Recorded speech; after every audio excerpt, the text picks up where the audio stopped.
Hey, so here is a video where I'm going to go over the main systems of Undecember, new ARPG. It's come out recently. This is a sponsored video, so full disclosure, but I'll go over the systems here. So first, we have the Rune system. This is the skill system.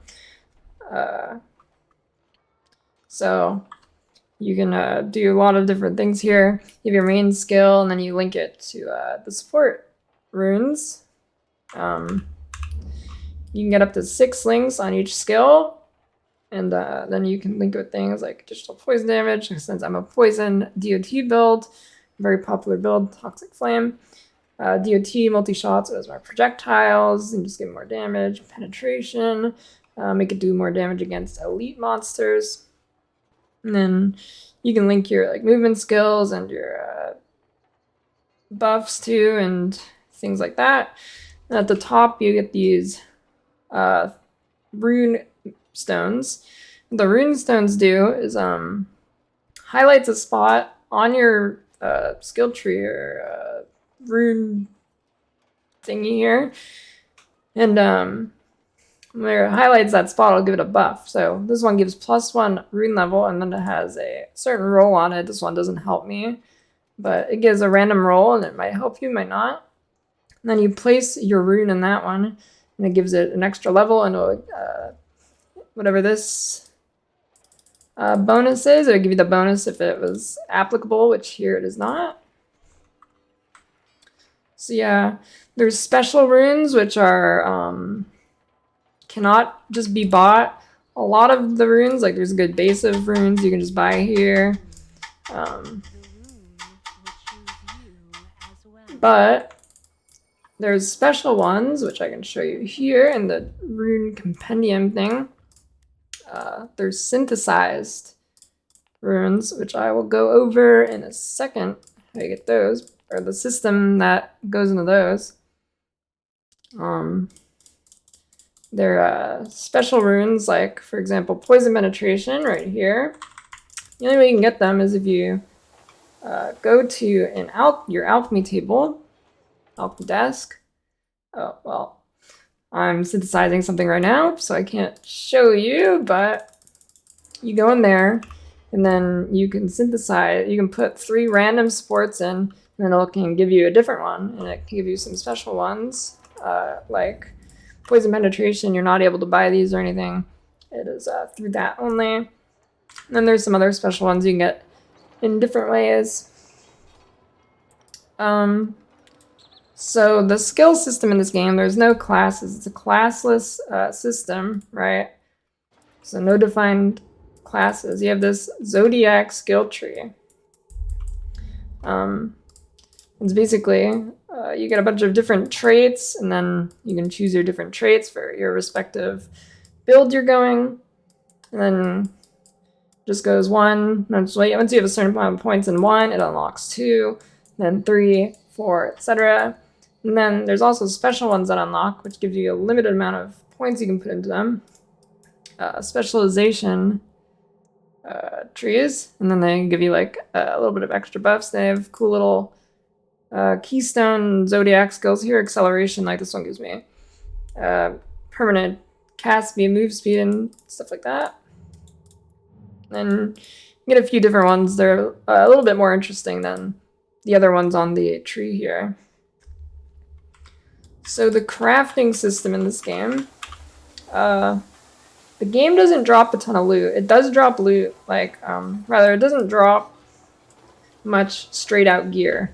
Like, you're not going to be picking up too much straight up gear like this. Like, you're not going to pick up this pair of shoulder piece that I'm wearing.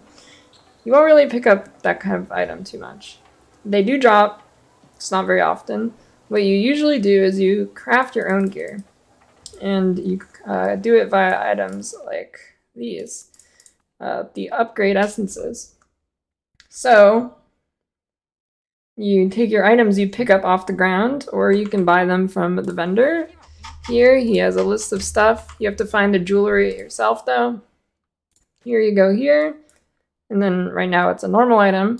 If I use this magic upgrade, it makes it magic.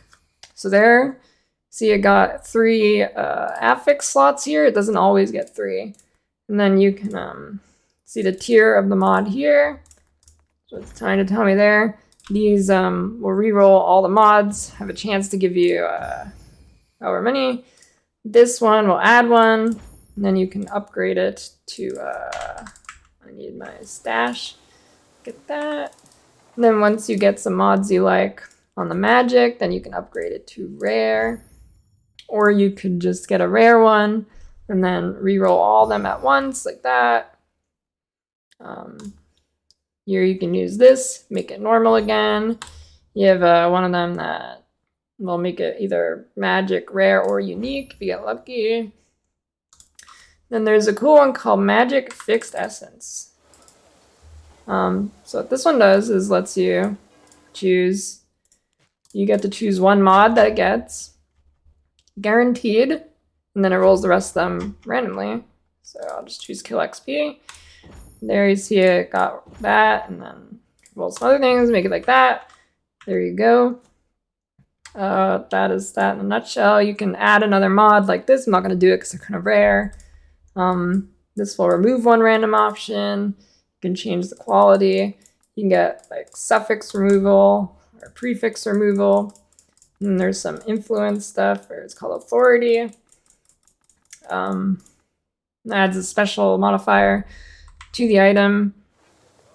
So chaos statue, this is what is like the main endgame thing you do.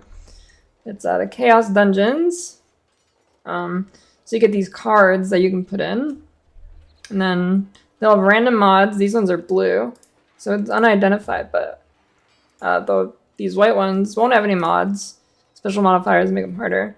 This one will, and basically you just open it up, and then you run through, and you have to kill a certain amount of mobs. You see this bar filling up. When the bar fills up, then you can summon the Chaos Dungeon boss, and it will let you fight him, and he'll drop you more loot, and then you can leave the map, or the whatever it's called, Chaos Dungeon, and do your next one. And then you can see here some of the mods I put on the map: damage amplification, HP amplification, more monsters, extra chaos damage on hit. Kind of get the gist here. And then you can portal out. If you die, you lose the map, or if you have a resurrect scroll, you can do that. So there is also a raid system, 8-man raids you can do with your friends or randoms or whoever. You have the raid system. I've already cleared them for the week, and it gives you some rewards, special runes, which yeah, I can show you a little clip of me doing one of those the other day. There's 3 out. This one, they're pretty difficult, and they're mechanically good fights. They're pretty fun. Throughout the story, I think one of the strong points of the game, for sure, is its bosses are really good, like top-tier ARPG bosses. They're very fun to fight. They're difficult. Yeah. And then going onwards with bosses, what you're kind of farming for, or something you're farming for, one of the things, is these void rifts. There is up to 30 levels, and there's 3 bosses in each level, I believe, around 3. And you go in here, I'll show you. You can go in here, and it gives you some bosses to fight. It's just straight boss fights. You can enter as many times as you want, and you gotta fight them here. So at first there's only 1 boss you fight, and then it adds 2 to make it more difficult. And kind of see. Maybe eventually I'll add 3. I'm not really sure. I haven't gone that far yet. But this is kind of mainly what I'm grinding for, is to complete these. I like the boss fights in this game a lot. They're really good. Yeah. So that is that. I'm just going to leave here. And then there's a few other things. There's like a wave defense you can do also here with up to 4 people. Gives you more rewards. Higher you go, it goes up to 70. I've only made it to like 30 or so. But yeah. There's also a guild system. You get some buffs. And then there's some special chests you can get with runes from it. So yeah. So there's dailies here you can get for doing things daily. Pretty straightforward stuff. You have certain tasks you complete. Some of it is paid, some of it's free. The store. So there's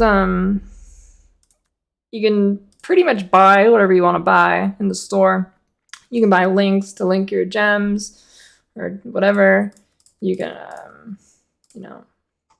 buy more storage, buy the pet auto loot. You can definitely get that for free though. I have not felt the need to spend any money. If I was to spend money, I would definitely want the essence storage thing. That'd be very helpful. So as you can see, my storage is kind of full here. That would be really good. I don't think anything beyond that would ever really be needed. But you can buy pretty much whatever you want to tailor to your experience. So far, I'm completely free to play. And yeah, I don't feel like I need any of this stuff. But the option is there if you want to. There's no paywalls or anything. Nothing's been like hindering me. It's not in your face at all. But the option is there. Like you can get like change it to a 5 or 6 socket skill by chance. And yeah, so the option is there if you want to buy this stuff. The pet auto loot you can get through these rubies here, which is through selling stuff on the auction house. And yeah, so that's that. I'm pretty indifferent to the monetization of this game. It really doesn't feel necessary at all. But it's there if you want to, juice a little bit. Yeah, that is about it. That's all the main systems, I believe. There could be a few minor ones I'm missing, but that's pretty much it for those systems. The big ones. So yeah, I'll have a download link in the description if you want to check it out. I've put in 67 hours, so I'm 67 hours in. I don't need to buy anything. I bought some cosmetics, which came with a little bit of extra bag space, but it really didn't make a big difference there. I just bought it for the cosmetics. So the game is very good as free to play, and you can spend a little bit if you want to, but definitely not required.